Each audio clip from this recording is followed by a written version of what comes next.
The security officer's words hit me like a punch to the gut. "Ma'am, your husband and son just tried to smuggle illegal substances using your luggage." My new husband Richard didn't even flinch when they called my name over the airport speaker. But my son Jake's eyes met his for just a split second, and that look told me everything I needed to know. Standing alone in that sterile security office, watching footage of them carefully placing wrapped packages in my suitcase while I was in the hotel shower, I realized my perfect honeymoon had been the perfect setup. Where are you watching from today? Drop your location in the comments below and hit that like and subscribe button. Let me take you back to how I ended up in the worst nightmare of my 52-year-old life. 3 months earlier, Richard Calloway had swept into my world like something out of a romance novel. Tall, silver-haired, charming as the devil himself, he'd approached me at my neighborhood coffee shop with the kind of confidence that usually made me suspicious. "Excuse me, but I couldn't help noticing you're reading Agatha Christie, a woman of excellent taste." I'd looked up from my book to find the most attractive man I'd seen in years smiling down at me. I should have trusted my instincts. Should have wondered why a successful contractor in his 50s was suddenly interested in a widowed school librarian. But after 8 years of lonely evenings and empty dinners for one, his attention felt like sunshine after a long winter. "I'm Richard," he'd said, extending a perfectly manicured hand. "Mind if I join you?" Within 2 weeks, he was bringing me flowers. Within a month, he was cooking dinner in my kitchen while my son Jake watched from the corner. Arms crossed, scowling like a teenager instead of the 28-year-old man he was. "Mom, don't you think this is moving too fast?" Jake had asked one evening after Richard left. "You barely know this guy." I'd smiled, still giddy from Richard's attention, still floating on the intoxicating feeling of being desired again. "Honey, when you've been alone as long as I have, you don't waste time when something good comes along." Jake's expression had darkened. Something good, or someone too good to be true? I'd dismissed his concerns as overprotectiveness. Jake had been living with me since his divorce 2 years ago, helping with the mortgage, being the good son I'd raised him to be, or so I thought. Now, staring at that security footage, I realized there had been signs, late-night phone calls he'd take outside, Richard showing up at the house when Jake wasn't there, asking casual questions about my routine, my finances, my insurance policies. The way they both seemed so interested in the details of our Cancun honeymoon, especially which hotel we'd stay at and what our luggage looked like. "Mrs. Morrison, or is it Mrs. Calloway now?" Officer Martinez asked, pulling me back to the present nightmare. "We need to understand how much you knew about this operation." The way she said operation made my blood turn to ice. This wasn't some stupid mistake or moment of poor judgment. This was planned, orchestrated, and I was the unwitting star of the show. "I had no idea," I told Officer Martinez, my voice barely steady. "But you need to understand something about my son and my husband." She raised an eyebrow, pen poised over her notepad. "They've been planning this from the beginning, haven't they?" The words tasted bitter as I spoke them, but saying them out loud made everything crystallize with horrifying clarity. Officer Martinez nodded slowly. "We've been tracking Richard Calloway for 6 months. This is his 4th marriage in 5 years. Same pattern every time. Whirlwind romance, quick wedding, honeymoon to a location known for drug trafficking, then the wife becomes the unwitting mule." I felt my knees buckle. She quickly guided me to a chair. "Mrs. Morrison, you're not in trouble. You're a victim. But we need your help to understand how your son fits into this." My son. My baby boy who used to crawl into my bed during thunderstorms. The child I'd sacrificed everything for after his father left us when Jake was 12. I'd worked double shifts at the library and cleaned houses on weekends to keep us afloat. I'd given up dating, given up my own dreams, given up everything to make sure Jake had stability, love, a future. "How long?" I whispered. "How long has Jake been working with Richard?" Based on our surveillance, we believe they've known each other for at least 6 months before Richard approached you. 6 months. My perfect love story had been a business transaction. Officer Martinez continued. "We have footage of them meeting at a bar downtown, planning the approach. Your son provided detailed information about your routines, your vulnerabilities, your finances. I thought about all those evenings Jake had seemed so supportive of my relationship with Richard. 'Mom, you deserve happiness,' he'd say. 'Richard's good for you. You're glowing.' I'd been so grateful for his approval, so relieved that my two favorite men were getting along. The memory made me nauseous now. They played me perfectly, I said, more to myself than to Officer Martinez. Your son was promised 30% of whatever they could extract from you. Your life insurance, your house equity, your retirement savings. Richard specializes in widows and divorcees with assets but limited family connections. She paused, studying my face. Mrs. Morrison, did you recently update your will or insurance beneficiaries? My heart stopped. 2 weeks after we got engaged, Richard had suggested we both update our wills to protect each other. He'd even recommended a lawyer, his friend. He said, I'd changed everything. My house, my life insurance, my retirement accounts. Everything now went to Richard, with Jake as secondary beneficiary. Oh God, I breathed. If this smuggling thing had worked, if I'd been arrested, you'd be in federal prison for 20 to life. Your assets would be tied up in legal proceedings for years, eventually reverting to your beneficiaries once you were declared legally unable to manage them. Officer Martinez's voice was gentle but firm. Mrs. Morrison, they weren't just using you to smuggle drugs. They were setting you up to lose everything, including your freedom. I sat in that sterile chair, fluorescent lights humming overhead, and felt my entire identity crumble. I wasn't a beloved new wife or a treasured mother.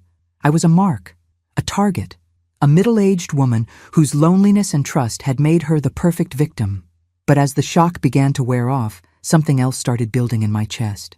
Something that felt suspiciously like rage.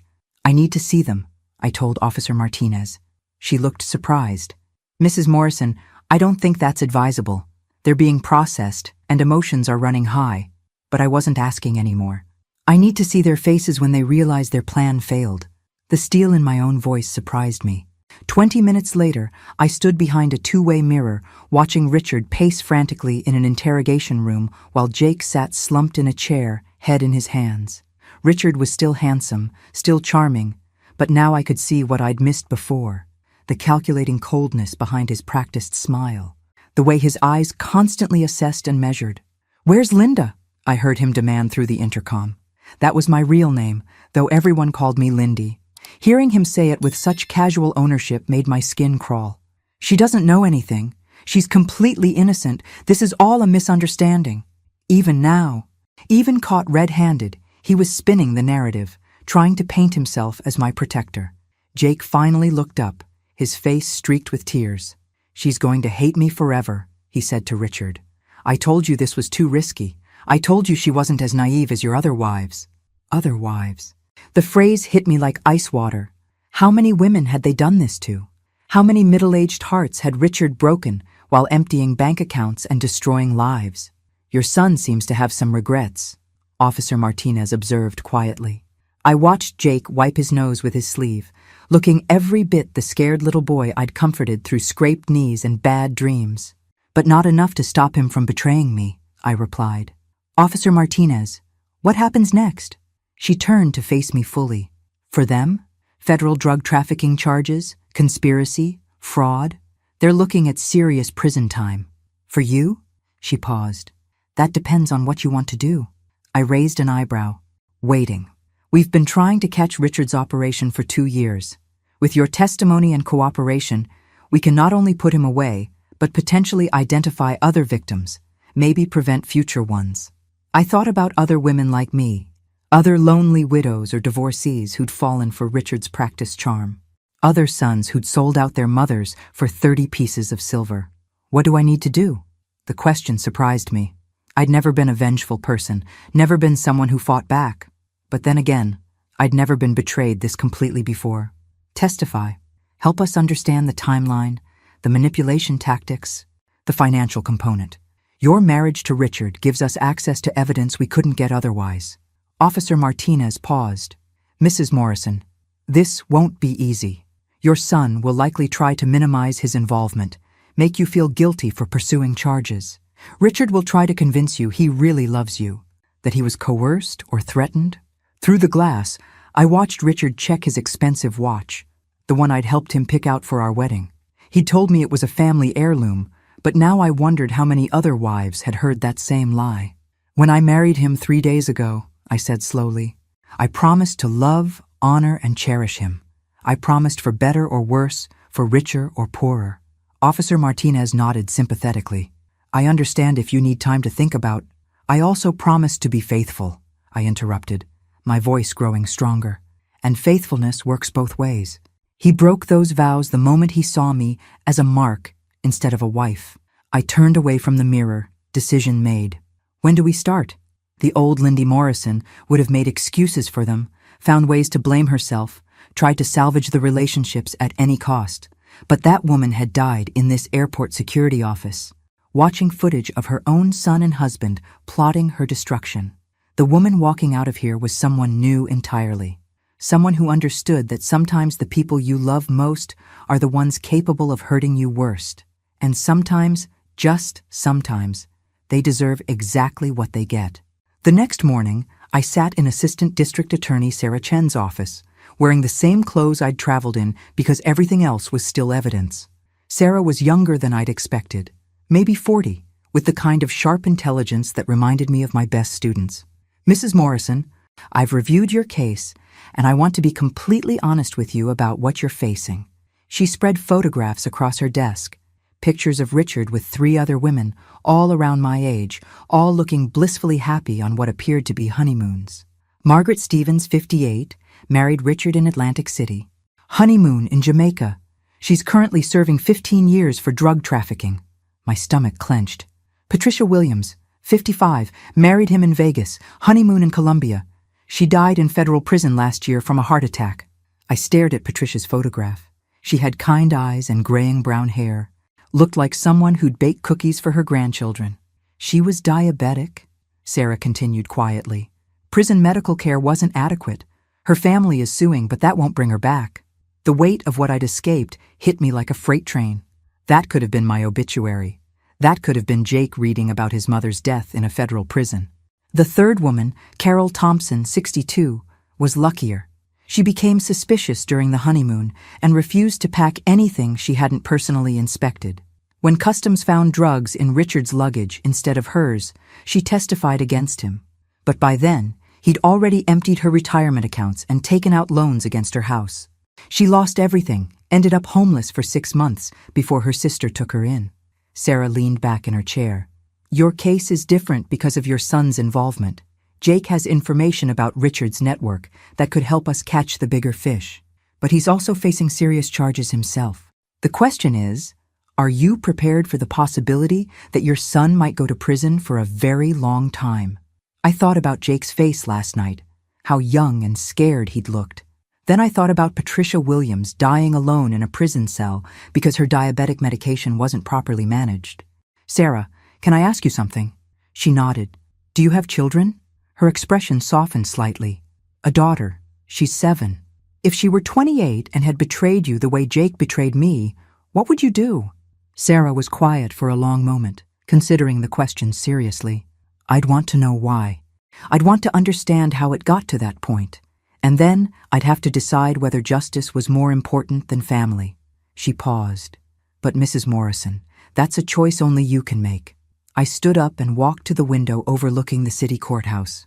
Somewhere in this building, Jake was probably meeting with a public defender, being advised to minimize his role, to blame Richard for everything. Part of me hoped he would. Part of me still wanted to protect the little boy who used to bring me dandelions and tell me I was the best mom in the world. But another part of me, a part that had been growing stronger since yesterday, remembered that little boy had grown into a man who'd helped orchestrate my destruction for money. Sarah, I need to know something. When Richard approached me in that coffee shop, acting like it was chance, acting like he was smitten, I turned back to face her. Jake set that up, didn't he? Sarah consulted her files. According to our surveillance, Jake had been feeding Richard information about your routines for weeks. What time you went to the coffee shop, what you ordered, what books you read. Richard practiced that approach multiple times. The casual cruelty of it took my breath away. My own son had studied me like a lab rat, cataloging my habits and weaknesses for a predator. I want to see him, I said suddenly. I want to hear him explain it to my face. Sarah looked concerned. Mrs. Morrison, his lawyer will advise him not to speak with you. And honestly, it might not be the closure you're hoping for. She was probably right, but I needed to look into my son's eyes one more time. I needed to understand if there was anything left of the boy I'd raised, or if that person had been completely consumed by greed and selfishness. Set up the meeting, I said firmly. If he won't talk to me, fine, but I'm going to give him the chance to tell me the truth. After 28 years of being his mother, I think I've earned that much. The jailhouse visiting room smelled like industrial disinfectant and despair. I sat across from Jake, separated by thick plexiglass, speaking through a crackling phone that made his voice sound hollow and distant. He wouldn't meet my eyes. Mom, I'm so sorry. I never wanted it to go this far. How far did you want it to go, Jake? My voice was calmer than I felt. Did you think I'd just disappear quietly when you and Richard were done with me? He finally looked up, and I saw something I'd never seen in my son's face before. Genuine fear. Not fear of consequences, but fear of who he'd become. It started as just information, he said, words tumbling out rapidly. Richard approached me at Murphy's bar, said he was interested in you romantically, wanted to know what you liked, how to make you happy. It seemed sweet. I held up my hand to stop him. When did it stop being sweet, Jake? His shoulders sagged. When he offered me money. Real money. $15,000 just for details about your finances, your routine, your vulnerabilities. $15,000. That's what my son's loyalty had cost. And when he offered more money to help with the smuggling operation? Jake's face crumpled. $50,000, Mom. He promised me $50,000 if I helped set it up properly. Do you know what that kind of money would mean for me? I thought about the college tuition I'd sacrificed my retirement savings for. The car payments I'd helped him with when he was unemployed. The down payment on his first apartment that had come from my emergency fund. I know exactly what $50,000 means, Jake. I've given you more than that over the years, and I never asked you to betray me for it.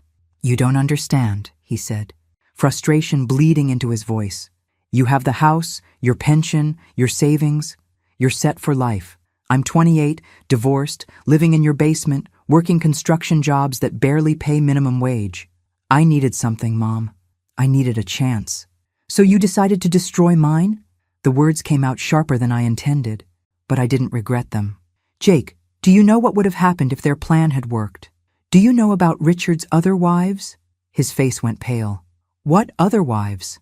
I told him about Margaret, Patricia, and Carol. Watched him realize that his get-rich-quick scheme would have resulted in his mother's death or imprisonment. Patricia Williams died in prison, Jake. She had diabetes, and the prison medical system failed her. Is that what you wanted for me? $50,000 in exchange for your mother's life? He was crying now, ugly sobs that shook his whole body. I didn't know. I swear I didn't know about the other women. Richard told me you'd just get probation, maybe community service. He said wealthy women never do real time for first offenses. The casual manipulation in Richard's strategy didn't surprise me, but it added another layer of revulsion to the whole situation. Jake, I need you to understand something, I said, and my voice steady despite the tears running down my own cheeks. I love you. I will always love you because you're my son. But love doesn't mean trust, and it doesn't mean consequences don't matter. He looked up sharply. You're going to testify against me. I'm going to tell the truth. About Richard. About his operation. About how you helped him target me. I paused, choosing my words carefully. What you do with the opportunity to cooperate with the prosecution is up to you. But Jake, our relationship as it was, that's over. The mother who would have sacrificed everything to protect you? She died yesterday when I watched that security footage. He slammed his hand against the plexiglass. So that's it? 28 years of being your son, and you're just going to throw it away? I stood up slowly, my decision crystallizing with perfect clarity. You threw it away the moment you decided I was worth more to you as a victim than as a mother. I hung up the phone and walked away, leaving Jake shouting my name through the glass. In the parking lot, I sat in the rental car Sarah's office had provided and felt something I hadn't experienced in years. Not grief or anger or betrayal, though all those emotions were still there. What I felt was freedom. Freedom from the burden of protecting people who were willing to destroy me. Freedom from the obligation to forgive the unforgivable just because we shared DNA. My phone buzzed with a text from Richard, somehow smuggled out through another inmate. Lindy, please come see me. I can explain everything. What we have is real. I deleted the message without reading it twice. Then I started the car and drove toward my new life, leaving the wreckage of my old one exactly where it belonged, behind me. Tomorrow, I would start building something new. Tonight, I was simply going to appreciate being alive, free, and finally awake to what I was actually worth. And for the first time in years, I was looking forward to finding out who I could become when I stopped trying to save people who were determined to drown me. 3 weeks into the investigation, Sarah Chen called me with news that made my blood run cold. We found Richard's real operation base. Mrs. Morrison, this is bigger than we thought. I sat in my temporary apartment, a furnished studio the Victim Services Program had helped me secure, staring at crime scene photos she'd brought over. The warehouse in Newark contained detailed files on over 50 women, not just wives, but targets, ages, financial situations, psychological profiles, even notes about their deceased husbands and emotional vulnerabilities. My file was 3 inches thick.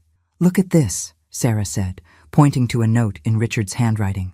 "Lindy Morrison, desperate for validation after 8 years alone, responds to intellectual flattery and traditional romance gestures. Son Jake is financially struggling and emotionally dependent.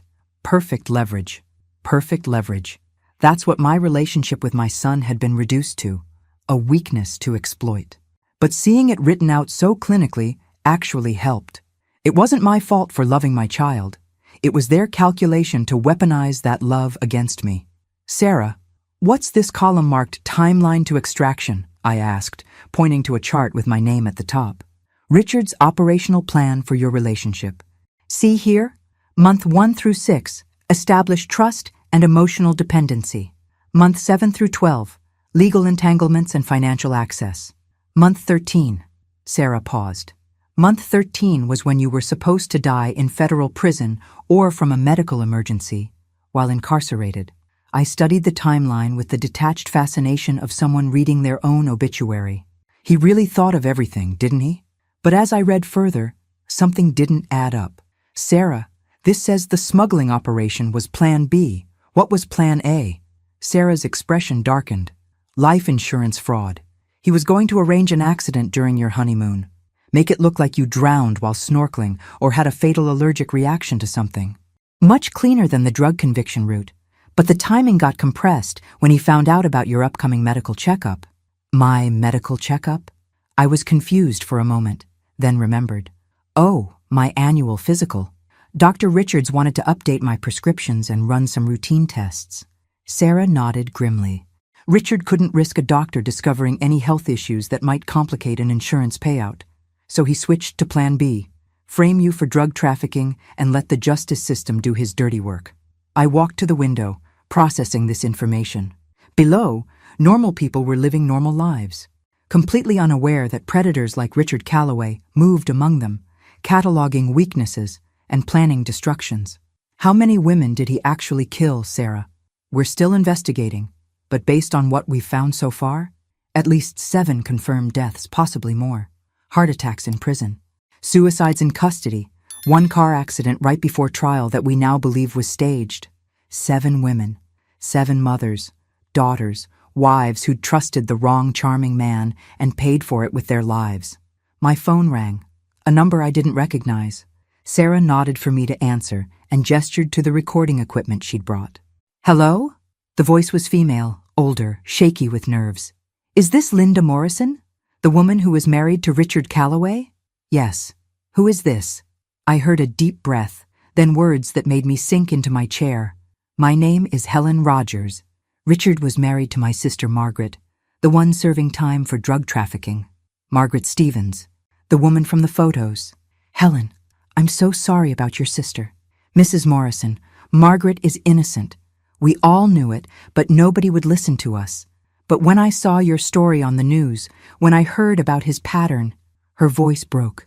"I need to know if you'll help me, if there's a way to save my sister before it's too late." I looked at Sarah, who was already pulling up files on her laptop. This wasn't just about justice for me anymore. This was about women who were still suffering for Richard's crimes, still paying for his manipulations. "Helen, tell me everything. And yes, I'll help however I can. By the time Helen finished talking, I understood that my choice to testify wasn't just about punishing Richard and Jake. It was about saving lives. Margaret Stevens had already attempted suicide twice in prison. Carol Thompson was living in a homeless shelter because Richard had destroyed her credit and cleaned out her accounts. And somewhere out there, Richard's network was probably already targeting their next victim. "Sarah," I said after Helen hung up, "I want to do more than just testify. I want to help you catch all of them." 10 months later, I stood in a federal courtroom wearing my best Navy suit, the one I'd bought for job interviews after my divorce, but never needed as a librarian. Today, I was testifying against the man I'd promised to love, honor, and cherish until death do us part. The irony wasn't lost on me that death had almost done us part, just not in the way either of us had anticipated. Richard looked different in his orange jumpsuit, smaller somehow, less magnetic. Without his expensive suits and practiced charm, he was just another middle-aged criminal trying to convince a jury that everyone else was lying. His lawyer, a sharp-faced woman named Patricia Graves, had tried every angle to discredit me during cross-examination. "Mrs. Morrison, isn't it true that you initiated the relationship with my client?" she'd asked, pacing in front of the jury box like a predator. "That you pursued him aggressively because you were desperate for companionship after 8 years alone?" I'd looked her directly in the eyes. "Ms. Graves, I was reading a book in a coffee shop. Your client approached me with a practiced line about Agatha Christie that we now know he'd used on at least 6 other women. If you consider sitting quietly with a novel to be aggressive pursuit, I'd hate to see what you think actual flirtation looks like." Several jury members had smothered smiles at that response. Patricia Graves had tried a different approach. "You've admitted that you updated your will and insurance policies to benefit Mr. Calloway. Doesn't that suggest you were fully invested in this relationship, not the victim of manipulation?" "Ms. Graves, when someone you trust convinces you to make them your beneficiary and then tries to arrange your death or imprisonment, that's not investment. That's being set up." I'd paused, letting that sink in. Though I suppose from your client's perspective, the distinction doesn't matter much. The prosecution's case was overwhelming. Financial records, surveillance footage, testimony from Richard's previous victims, the detailed files found in his warehouse. But the most damaging evidence came from an unexpected source: Jake's full cooperation. My son had agreed to testify against Richard in exchange for a reduced sentence, and his inside knowledge of the operation was devastating. Watching Jake take the stand had been one of the hardest moments of my life. He looked thin and pale, wearing an ill-fitting suit that made him appear younger than his 28 years. When the prosecutor asked him to explain his role, his voice was barely audible. "Richard recruited me 6 months before he approached my mother. He paid me to provide information about her habits, her finances, her emotional vulnerabilities. And did you know what Mr. Calloway intended to do with this information?" Jake had looked directly at me for the first time since his arrest. At first, I thought it was just romance stuff. But when he started asking about her life insurance policies and health conditions, he paused, swallowing hard. I knew something was wrong, but by then, he was paying me too much to walk away. The prosecutor had pressed him. "Mr. Morrison, did there come a time when you learned that Mr. Calloway intended to harm your mother?" Jake's composure had cracked completely. "He told me she would just do a little jail time. He said wealthy women with good lawyers never served real sentences for first drug offenses. I didn't know about the other wives who died. I swear I didn't know." Richard's lawyer had tried to paint Jake as the mastermind, suggesting he'd manipulated Richard into targeting me. But Jake's cooperation with the investigation, his obvious remorse, and the overwhelming evidence of Richard's pattern made that narrative impossible to sustain. The jury saw Jake for what he was, a weak man who'd made terrible choices, but not the architect of a murder-for-profit scheme. During a recess, Jake approached me in the hallway. His public defender had probably advised against it, but he came anyway. "Mom, I know you'll probably never forgive me, but I need you to know that seeing those files, learning about what he did to other women, I realize now that I helped plan your murder." I studied my son's face, looking for any trace of the little boy I'd raised. What I saw was a man who'd finally understood the true cost of his choices. "Jake, forgiveness isn't something I can give you. It's something you'll have to earn by living differently going forward." I paused, choosing my words carefully. "But I'm glad you chose to tell the truth, even if it came too late to prevent the damage. He nodded, tears in his eyes. I'm going to get help. Mom, therapy, maybe join one of those programs for people who've hurt their families. I know I can't undo what I did, but I want to understand why I did it. For the first time since his arrest, I felt a flicker of hope that maybe, somewhere deep down, the son I'd raised was still in there. I hope you do, Jake, and I hope you find a way to live with yourself that doesn't involve hurting other people. It wasn't forgiveness, but it wasn't condemnation either. It was simply honesty, the thing that had been missing from our relationship for far too long. The jury deliberated for less than 4 hours. When they returned, the forewoman, a middle-aged black woman who'd reminded me of my best friend from college, stood with the kind of solemnity that usually accompanies life-changing pronouncements. We find the defendant, Richard James Calloway, guilty on all counts. Guilty of conspiracy to commit murder. Guilty of fraud. Guilty of drug trafficking. Guilty of racketeering. The charges kept coming, each guilty verdict hitting Richard like a physical blow. I watched his face cycle through denial, anger, and finally a kind of empty resignation as he realized his charm had finally failed him.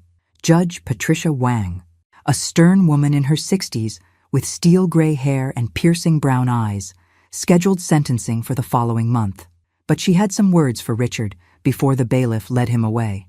Mr. Calloway, in 30 years on this bench, I've seen many criminals who've caused immeasurable harm through violence, through greed, through callousness. But rarely have I seen someone weaponize trust and love as systematically as you have. She paused, looking directly at him. You didn't just commit crimes, Mr. Calloway. You corrupted the most fundamental human connections, marriage, family, love itself, and turned them into tools of exploitation. The sentence you receive will reflect not just the harm you've caused, but the particular cruelty of how you caused it. Outside the courthouse, reporters swarmed. I'd become something of a local celebrity, the librarian who'd survived a murder plot and brought down a criminal network. Mrs. Morrison, how do you feel about the verdict? One of them shouted. I'd prepared a statement, but looking at those cameras, I decided to speak from the heart instead. I feel relieved that Richard Calloway will never hurt another woman the way he hurt me and his previous victims.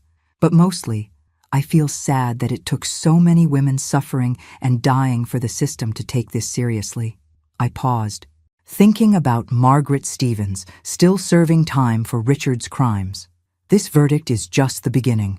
There are still innocent women in prison because of Richard's manipulations, and there are still predators out there using the same tactics. A reporter from Channel 7 pushed forward. What's next for you, Mrs. Morrison? It was a fair question, and one I'd been thinking about constantly. What did you do after your entire life had been revealed as an elaborate fraud?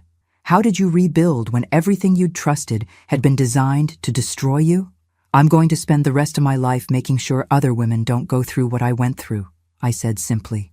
There are patterns to this kind of predatory behavior, warning signs that can save lives if people know what to look for. I'm going to make sure they know. That evening, I sat in my small apartment with Helen Rogers and Carol Thompson. We'd formed an unlikely sisterhood, the survivors and families of Richard's victims. Carol had driven up from North Carolina, where she'd been living with her daughter since losing her house. Helen had flown in from Michigan, using money she'd borrowed to attend the trial. What do you think his sentence will be? Carol asked. She looked much older than her 62 years. The stress of losing everything and starting over having aged her prematurely. Sarah thinks life without parole, I replied. With the murder charges and the federal racketeering conviction, he'll never see the outside of a prison again. Helen was quieter, picking at the takeout Chinese food we'd ordered. I keep thinking about Margaret, she said finally. She's been in prison for 3 years now for something she didn't do. Even if we get her conviction overturned, we can't give her back those years. She was right, and that knowledge sat heavy in the room. Helen, Sarah told me there's been progress on Margaret's appeal, I said gently. The evidence from Richard's warehouse, his conviction, Jake's testimony about the pattern, it's all grounds for overturning her conviction. It might take time, but there's real hope now. Carol looked up from her food. You know what the hardest part is? It's not even the money or the house. It's trusting myself again. How do I ever believe that someone actually cares about me, not just what they can take from me? Her question hung in the air because none of us had an answer. That was the real damage Richard had done. It wasn't just the financial destruction or even the threat to our lives. It was the way he'd poisoned our ability to trust, to love, to believe in genuine human connection. Every future relationship would be shadowed by the knowledge of how completely we'd been fooled. But sitting there with Helen and Carol, sharing stories and supporting each other, I realized something important. Richard had tried to destroy our faith in other people, but he'd failed. We were 3 women who barely knew each other, brought together by shared trauma, and yet we were caring for each other in ways that felt completely genuine. Maybe that was how healing would work, not by learning to trust blindly again, but by building connections slowly, carefully, with people who'd earned that trust through their actions rather than their words. The call came at 6 a.m. on a Tuesday morning, 3 weeks before Richard's sentencing. Sarah Chen's voice was tight with excitement and something that sounded like barely controlled anger. "Mrs. Morrison, we found them. We found Richard's partners." I sat up in bed, instantly alert. Partners? During the trial, we'd learned that Richard's operation was sophisticated enough to require financial backing and logistical support. But the investigation had focused primarily on Richard himself and his direct victims. His handlers, the people funding the operation and laundering the money. "Mrs. Morrison, Richard wasn't the mastermind. He was middle management." Sarah's words hit me like ice water. "Can you come to my office immediately? There's something you need to see, and we need to move fast." An hour later, I sat in Sarah's office staring at surveillance photos of people I'd never seen before, except for one face that made my blood freeze. "That's Dr. Martindale," I whispered, recognizing my insurance agent. The man who'd helped Richard and me update our policies, who'd been so helpful and understanding about our romantic desire to protect each other financially. Dr. Anthony Martindale, licensed insurance agent and certified financial planner. He's been working with Richard for over 5 years, identifying targets and facilitating the financial components of these operations. Sarah spread out more photos. Here he is with Patricia Williams' insurance claim. Here with Margaret Stevens' policy. And here, she paused, sliding another photo toward me. Here he is meeting with your son Jake 2 months before Richard approached you. The betrayal hit deeper than I'd expected. Jake hadn't just agreed to help Richard. He'd been recruited by a professional network that had studied me, assessed my value, and determined I was worth murdering for my assets. How many people were involved in targeting me? At least 8 that we can identify so far.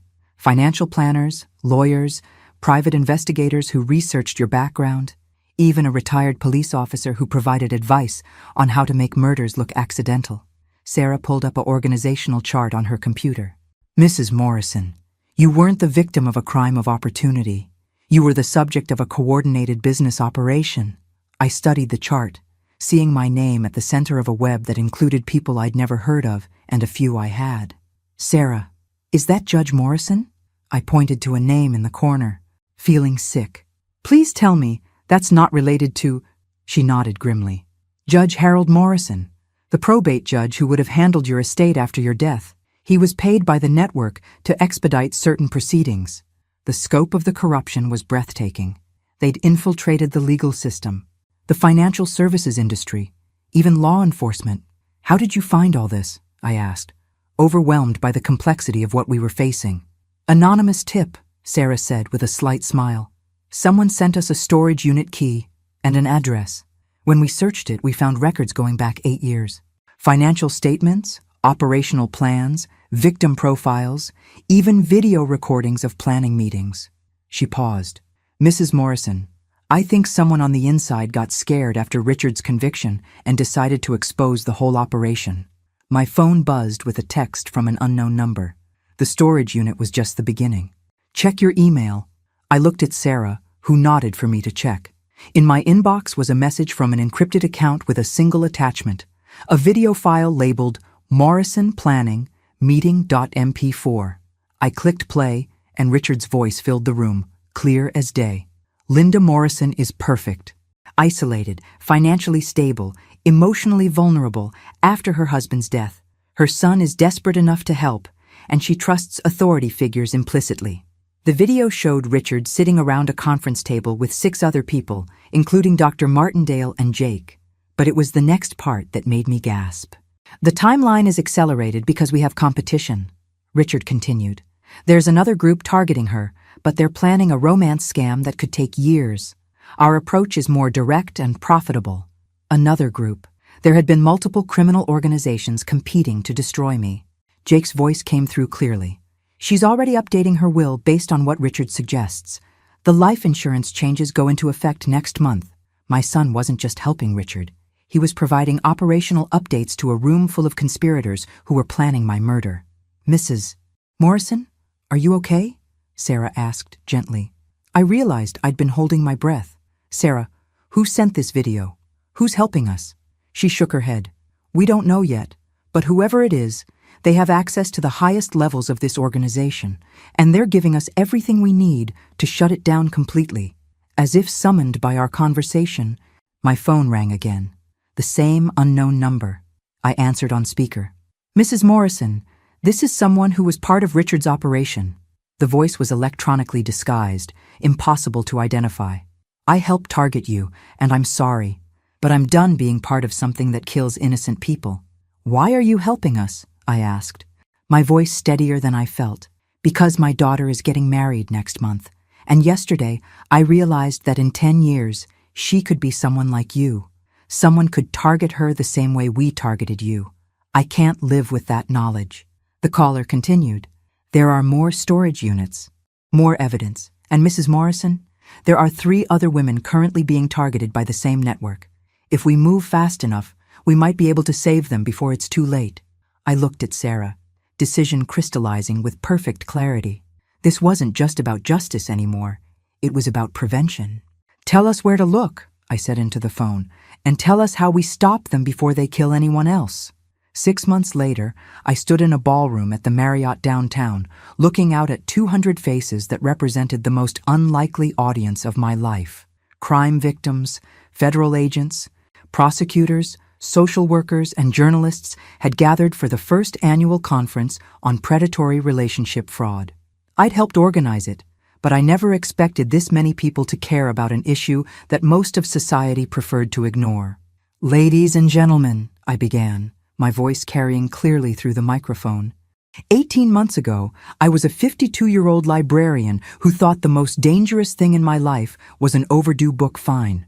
Today, I'm speaking to you as someone who survived a coordinated murder plot orchestrated by people I trusted most in the world.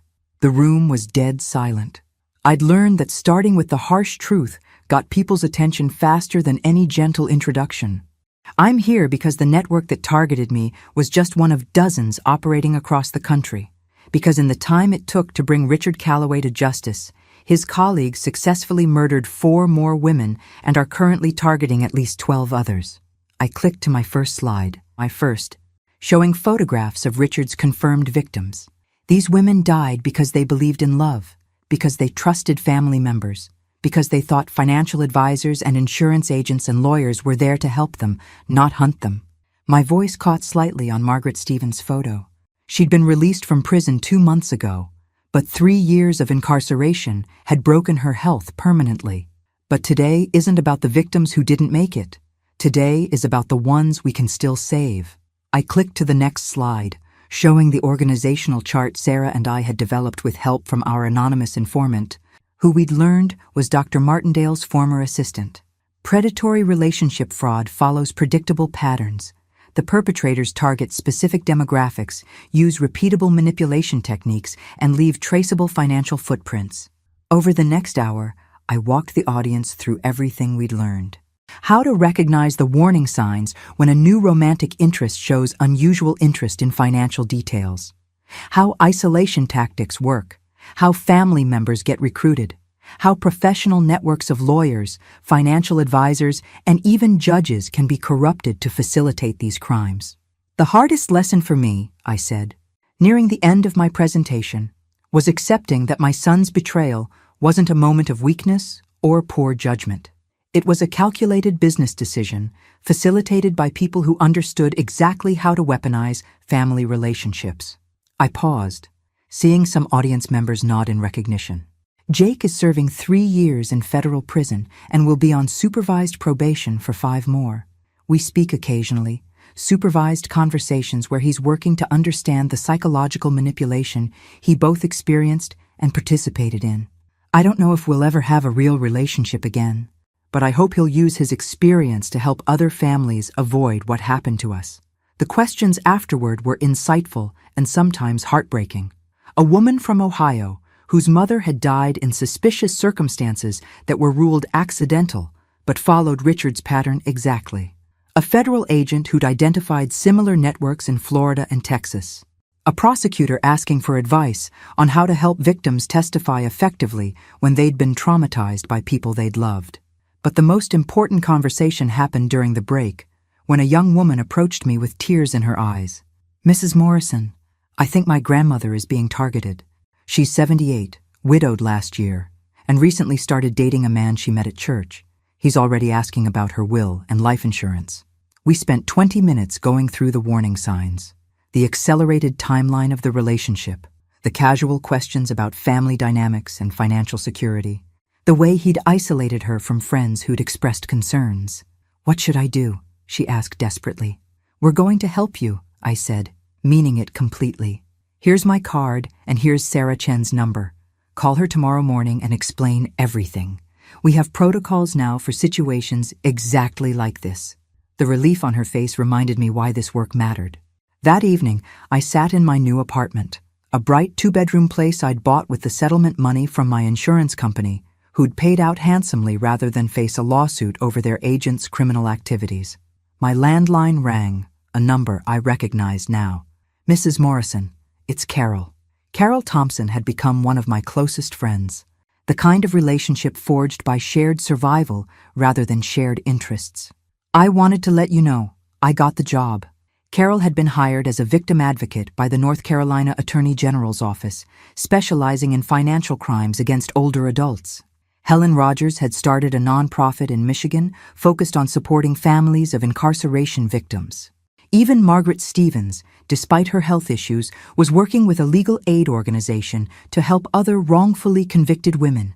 "That's wonderful, Carol. You'll be brilliant at it." And she would be.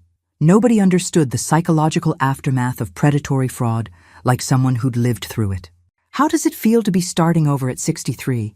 She laughed, a sound that had taken months to return to her voice. Terrifying and liberating at the same time. I never thought I'd say this, but losing everything might have been the best thing that ever happened to me. I know who I am now in a way I never did before. I knew exactly what she meant. The woman who'd sat in that coffee shop 18 months ago, reading Agatha Christie and hoping for romance, had been naive in ways that could have killed her. The woman I'd become was harder, more suspicious, less trusting. But she was also stronger, more independent, and absolutely certain of her own worth. My phone buzzed with a text from Sarah. "Final verdict on the network prosecutions. All 8 defendants convicted. Judge Morrison got 20 years. Dr. Martindale got life without parole. Anonymous informant has been relocated with new identity. Justice served." I smiled, pouring myself a glass of the good wine I'd started buying, since learning that life was too short to save nice things for special occasions. Tomorrow I'd wake up in my own home, make my own decisions, and spend my day helping other women avoid the trap I'd barely escaped. Richard Calloway was serving 4 consecutive life sentences and would die in prison. Jake was learning to live with the consequences of his choices. And somewhere out there, the next woman these predators tried to target would have resources and information that hadn't existed when they came for me.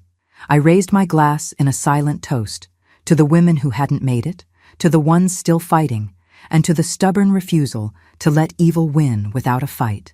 Then I opened my laptop and started writing my next presentation, because there was still work to do, and I was just getting started.